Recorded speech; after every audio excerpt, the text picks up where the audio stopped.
We will begin with a story. Here's Peter Weinberger rather. Sorry, Peter Weinberger. Beatrice and Morris Weinberger, or Betty in short, soon followed by John LaMarica. This true crime happened in Westbury. Let me paint you the scene of how Westbury, New York, and Nassau County is. Picturesque scene of a peaceful summer afternoon in a Long Island suburb in the 1950s. Except for the beat-up green car that was kind of parked in one of the pricey homes on Albemarle Road, which was the home of the Weinbergers. And Albemarle Road is a lovely, very beautiful tree-lined street in the village of Westbury. It is the 4th of July in 1956 as we're driving along. In half a mile, take exit 32 toward Old Westbury. July 4th, 1956. The families on the block were too busy enjoying a midweek break to really even notice the out-of-place Plymouth there. You know, it's like a very well-to-do neighborhood, and you see a beat-up, take exit 32, then keep left at the fork. A hatchback Civic. A little odd-looking, but no one was really paying any mind to it. It was raining earlier, but the backyard grills were definitely sizzling. Hot dogs, goodies. Keep left at the fork, then turn left onto Post Avenue. Painted correctly for you guys. On the patio of one house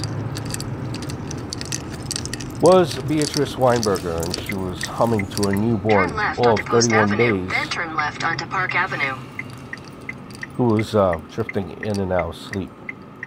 Down the street, two young brothers in Little League uniforms were headed home from the park. They were chatting about baseball, of course. They grew quiet when they spotted the dented sedan and saw how bushy, they saw the driver, bushy hair, not really well kept. Seemed to be, he was, basically trying to, almost making himself unnoticed, trying to hide. Avenue, then turn right onto Albemarle Road. He's hiding his face literally behind a paper. And the boys, the story goes, they glanced at each other and they just kept walking, really didn't, kind of pay much attention to it. At 3 o'clock, tragedy struck in Westbury, Albemarle Road. Miss Beatrice Weinberger, Road. Then your destination will be on the 34, she just literally stepped inside her home for a moment when her baby was sleeping. When she came back out, the carriage was empty. This does not happen in 1956 in Suburbia, especially in Long Island, in a well-to-do neighborhood like this. And this is how the neighborhood looks like modern day. As you can see, the houses are all well-kept, very expensive houses. Peter Weinberger, all 31 days old, had disappeared. Take the next right Not until the Nassau County cops were called to the scene that the neighbors recalled seeing that strange green car and noticed that it was gone too. The motive was soon made clear. The boy's father, who was a drug salesman, Morris Weinberger, found a handwritten ransom note beneath the carriage demanding $2,000 for the son's safe return. I hate to do this to you, but I'm in great trouble, the kidnapper wrote in pencil. I'm not asking for a lot of money, only what I need, and I am very serious about this. As we are approaching, we will be approaching the home of the Weinbergers. And the Weinbergers, former home of the Weinbergers, The Weinbergers were instructed to leave the Your cash in an destination is on the envelope right. under the Albemarle Road signpost at the end of the street next morning. This is how the house looks like in this day and age for the Weinbergers. Almost very similar how it looked like before. But the house was crawling with cops by then. And whoever had snatched little Peter never showed up at the drop. So we're going to show you the intersection of that signpost right now. Alright, and here you see the intersection of where that drop was supposed to be made. Park Avenue and Albemarle Road. It was right on this corner where the ransom and was supposed to be made. But already, as we already had known, it was too late. A lot of cops were there, and the perpetrator was scared away. So later that day, Beatrice went on TV and radio to make a plea for the return of her baby, who needs the care of his mother, she said, before breaking down in sobs. This is the copy of the note, the ransom note, and, in front of the house on the porch. Unfortunately, Beatrice is pleased.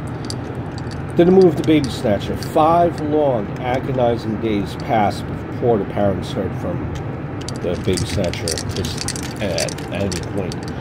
This time it was by phone. The kidnapper was now asking for $5,000. Morris was to put the money in a blue bag and leave it in the bushes off of exit 26 of the Northern State Parkway. So we are on the Northern State Parkway right now, and it wasn't really clear if this was going east or west, where he was to be left off. But this is going the west direction, and I'll show you how the east direction looks like. But along the bushes, this is how the bushes look like now. It probably wasn't as dense as it was before. In the 50s. This is actually, a pretty major road in Long Island. This is exit 26 right now. So on exit 26, the detectives were laying in wait. But the babysitter, the baby kidnapper, far from a babysitter, never showed up. He apparently had gotten his parkway exits mixed up, and later that day he called back with instructions to go to exit 28 instead and leave the money. And the other end on the voice there, it was saying it promised the mother that she'd soon know where to find the baby. So again, it wasn't very clear as to whether it would be on the east side or the west side of the parkway, but this is still along the Northern State, and Morris did exactly what he was told.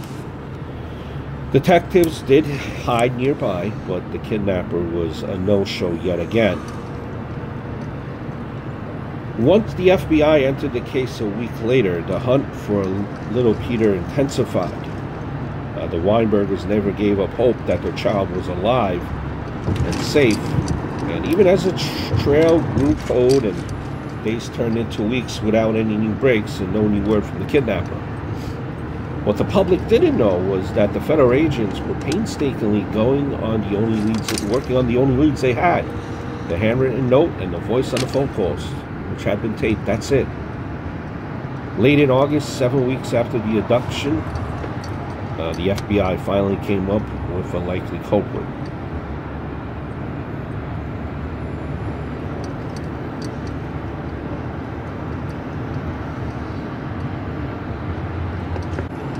what the FBI was doing was they were looking at the handwriting from probation slips, trying to match up the signatures. And finally, they found a signature that matched. We're approaching exit 36 on the Northern State. It belonged to John LaMarica, 31 of Plainview, Long Island. 2 years prior, was busted with his father, brother, and others for setting up an illegal still.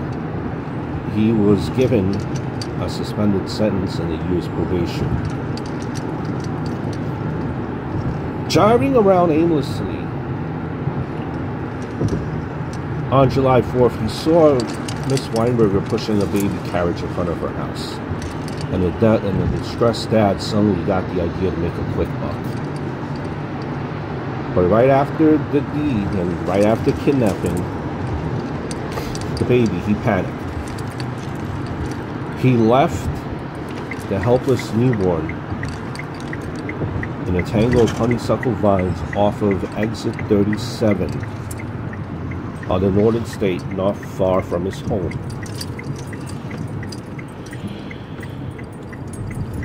So, the backstory as to why he and the baby died as he left it there along the parkway, face down, that same day. So, for many weeks as this was going on, he had already, the baby had already died. So, LaMarica confessed to murdering the baby for the sake of his own children, if that makes any sense. He told authorities he was in deep financial trouble. He recently bought a $15,000 home he couldn't afford. Brooklyn loan sharks were after him for past loans, and he was terrified his wife and kids would be soon out on the street. That's why he did what he did. Now, he used an insanity defense at his trial that winter, but a jury compromise of 12 angry fathers. They quickly found him guilty. We'll go driving through what is now Westbury. He was electrocuted at Sing Sing in August of 1958. What is this store? Dunkin' Donuts, and that's a hair salon. He was killed.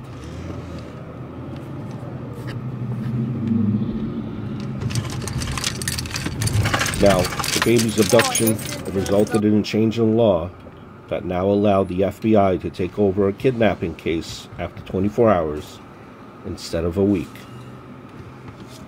So maybe, the death was not in vain if you're looking for some type of constellation.